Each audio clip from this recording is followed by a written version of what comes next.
ku isi hose ndabashubuje mu izina rya Yesu Kristo. I greet you all in the name of Jesus Christ. Nishimiye guhagarara imbere yanyu mbahereza ubuhamya bw'imirimo y'Imana. I'm so happy to stand in front of you sharing my testimony. Ariko mbere yuko nkomeza reka nsome mu gitabo cy'Abakorinto ba kabiri. Before I continue, let me read the book of 2 Corinthians. Ibice 5 umurongo wa 19 dusimbuke tujye no ku murongo wa 21. Chapter 5, verse 19 and verse 21. Aranditse ngo kuko muri Kristo arimo Imana yiyungiye n'abari mu isi ntiyaba ikibabaraho ibicumuro byabo kandi noneho yatubikije ijambo ry'umwuzuro. 2 Corinthians chapter 5 verse 19. Here the Bible says, to wit that God was in Christ reconciling the world unto himself, not imputing their trespasses unto them, and has committed unto us the word of reconciliation.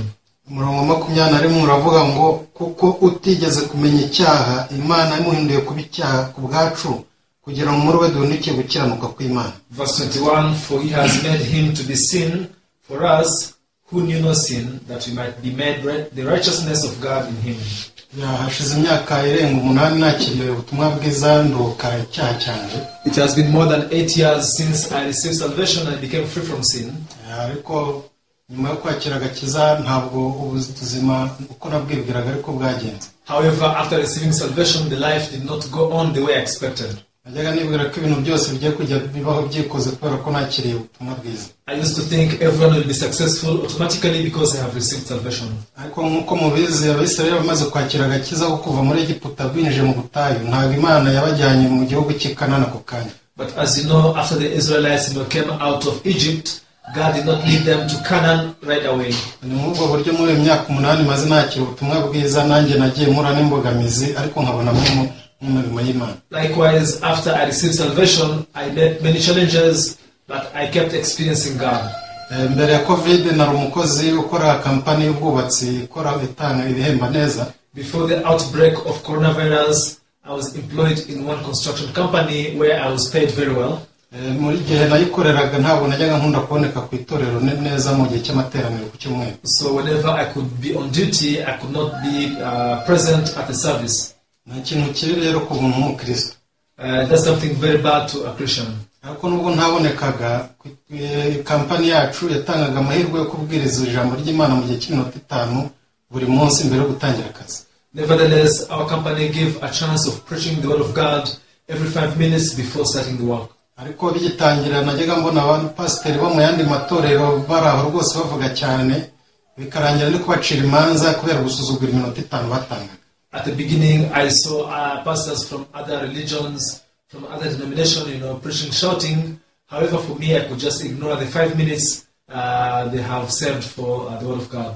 Ariko naje kwibuka ijambo pasiteri ko yatwigishije hano atubwira ko umwana muto w'umuhaye imbunda agakora muri triga isasu rigomba gusohoka utitaye kuba zikurasa cyangwa tabizi. So at that moment, I remember one example we were given by Pastor Cole when he was preaching. He said that whoever pulls the trigger of the gun, he is able to shoot regardless of their age, whether they are adults or immature or their children. Ni muri ubwo buryo naje kwakira umutima ntahura neza yuko mu minota 5 mbashije kurekura amasasa 5 y'ijambo ry'Imana abantu 5 bagapfa umurimo w'Imana ukomeye wabukoritse cyane. In the same way, I was able to realize that within 5 minutes, if I can pull the trigger and speak 5 words of God and 5 people receive it, this will be a great work of God.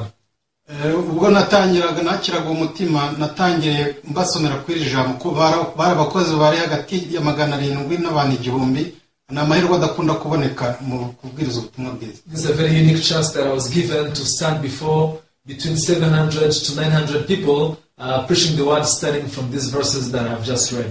Ubwo naturaga kanwa kanye nkabwiriza ubutumwa bwiza nabonye impinduka ikomeye cyane mu kigo kubera ko uwo munsi bwa mbere mvuga ikigo cyose kiro kinganiraho. So on that day when I opened my mouth and I spoke the gospel, I was now the point of discussion. I was the cause of the comments in hall, the camp of war. Bamwe babaga batura n'umuyobe n'umukozi wa Satani abandi bakavuga ati uriya muntu ibyo avuga nibyo abandi bakavuga bati twenda kubyumva ariko ntiturabyumva neza. Some people could say that person, he is an unbeliever, he has gone astray, he is a heretic, he is a worker of Satan. Others could say, no, he's speaking the truth. You know, he has the truth of God.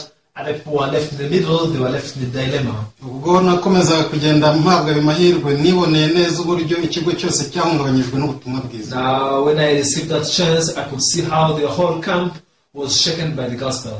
Kugeza ubwo covid yazaga nari maze kubona abantu benshi bakira ubutumwa bwiza bahora bambwira bati no kukwiye kujya uhagarara imbere ubwiriza ubutumwa bwiza abandi bo ibyo bavuga ati batumva bitabafasha. By the time there was an outbreak of coronavirus, now people had been touched so much, and they could say that we prefer you to preach to us. We don't want anyone else to come and stand in front of us preaching us the word.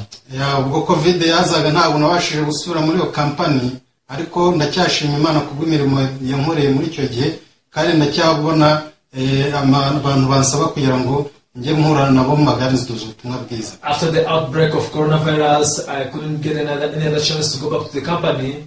However, meanwhile, I could see some few people coming to me, asking me to share the word of God with them. Bene data muri hose kwisi mwaturakanwa muvugiriza ubutumwa bwiza muzibonera imirimo y'Imana uburyo ikoreka. So, brethren, wherever you may be in the whole world, please open up your mouth. Now you shout, you spread the gospel. You will experience how the work of God will be done. Akazi ka Satani gakora neza kubera ko nukutubemo kutizera, ariko itorero icyo ribereyeho nukutwigisha uburyo twatsinda ibitekerezo bya Satani. The work of Satan is to plant the darkness in our heart and plant, some negative thoughts. However, the role of the church, the role of the Word of God, it is for us to defeat those strange thoughts. Reka mbashimire ku mwanya mwampaye, mbashimiye neze mu izina ry'Umwami wacu Yesu Kristo. Amen. I thank you very much for this moment that you have given me. I wish you the blessings of Jesus Christ. Amen. Amen.